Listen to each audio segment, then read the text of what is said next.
It's that mind over mix-up. What's good, everyone? It's Arya here, bringing you episode 8 of the Mind Over Mix-Up podcast. Today, we are going to talk, as I sit here in my final round 20th anniversary t-shirt, about tier lists and what they should and do mean to various players. Tier lists are always a dubious, contentious point, right? A lot of people will look at a tier list and kind of use said list as gospel in regards to how they approach their mindset about a particular game, about the members of the cast in that game. And they'll structure their entire play style around that list. And the thing about tier lists that I always find interesting is that you'll have two sides of the coin. One side who will insist that they don't matter. No matter what is said, no matter what happens, tier lists don't matter. You should only play the characters that you want, and you should only think about the characters that you want to play. On the other end, there are the aforementioned people that take tier lists, again, as gospel, and no matter what is said, no matter what happens, their key arguments stem around where a character is on the list. You know, they lost because X character is better. They lost because the character they're using sucks, right? We've heard arguments like that before from various people, I'm sure. And it's frustrating on both sides of the coin, to be honest. And being an intermediate player, there have been points where I have had to make arguments for both sides.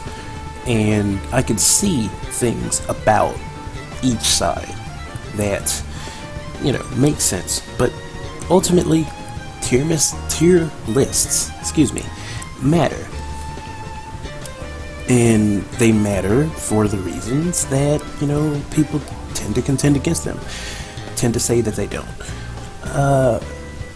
Case in point, lots of tier lists in a lot of fighting games are built up based around a character's core abilities and subsequently what is done with said abilities with that character in a tournament setting concurrently. Results have a lot to do with where a character stands for a lot of people, and sometimes it simply is just what the character is capable of that is the sole judge of what that character can do. Sometimes, however, a character is just ridiculous. There's no two ways about it. There's no argument to be had. A character is just not built like the other characters in the game. And there's no ignoring how absolutely ridiculous they are.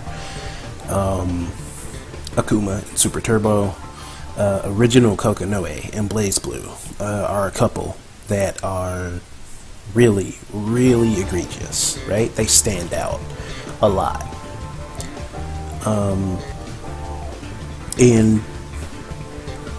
Of course, we can't forget Bayonetta Smash 4, where the character was so good that people who never had placements in tournaments apparently were, placing well in tournaments because the character existed. Situations like that actually say that, you can't ignore where a character is, what a character can do, because they are capable of carrying a player because the character is that ridiculous, right? That puts them in a position where they are far and away above everyone else. The other side that says that you should only play characters that you want to play and the list doesn't matter, right? That is a weird statement to move around as a concept for a multitude of players, because for a character to be good in a player's hands, the player themselves has to be good. For a bad character to be good in a player's hands, the player has to be that much better. A bad character means more work, regardless of whatever happens. And for the player to be able to take that character and make them look like the tier list doesn't matter, they have to be playing on a level above that character's standing, above the standing of the person that they're playing against. They have to outthink, they have to outperform. And then that character and the strengths that they should have can shine. And they can very much make a character that is at the bottom of the list look like they're god tier. And it can lead to some absolutely strange arguments from people, right?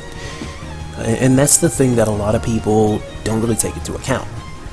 They don't take a person's overall skill into account. They don't take a person's time and, spent training, spent learning matchups, spent studying situations into account, so that they can actually look at what a character can do in various positions, in various situations, and deal with what may come. With all of that said, I personally think that you should never, ever, ever forget that tier lists are a thing, that they matter. But for the maximum amount of enjoyment in a game, you should play whoever you feel like playing, right? But as you improve, do not be ashamed, especially if you're looking at it in a competitive sense, to take the risk, or take the step rather, of playing a character that is higher on the list to better your chances, because that's what it's about. If you're playing competitively, if you're playing for money or whatever else, and you're trying to legitimately better your chances at winning, you want the best chances possible. And that means you're going to have to play stronger characters that will give you better chances. Yes, you're going to have the issue of people studying that matchup more because that character has a higher standing. And that just kind of comes with the territory. But it's the best way to better your shot, at getting that W that you want, right? On the flip side, if you decide to just stick with the character that you want to use, then you have to have the drive to continue to better yourself and make it so that you can take that character, regardless of what they may lack compared to other characters in the cast, and make them work for you. That means learning different matchups, learning different approaches, learning how to adjust on the fly, and learning how to adapt. And I think that a lot of people need to keep these sorts of things in mind. And when a lot of people realize these things, the arguments about tier lists, I think, can actually dwindle down a bit, as they should, because ultimately they do matter, because they exist. And at the end of the day, it depends on what you want to do as a player. Anyway, that's enough rambling out of me. I've got some other things that I'm going to probably do. I mentioned before, I have a combo video ahead of time, and I have another podcast lined up that I'm trying to get some of the other members to do, so look forward to that. In the meantime, stay safe, stay happy, and stay awesome.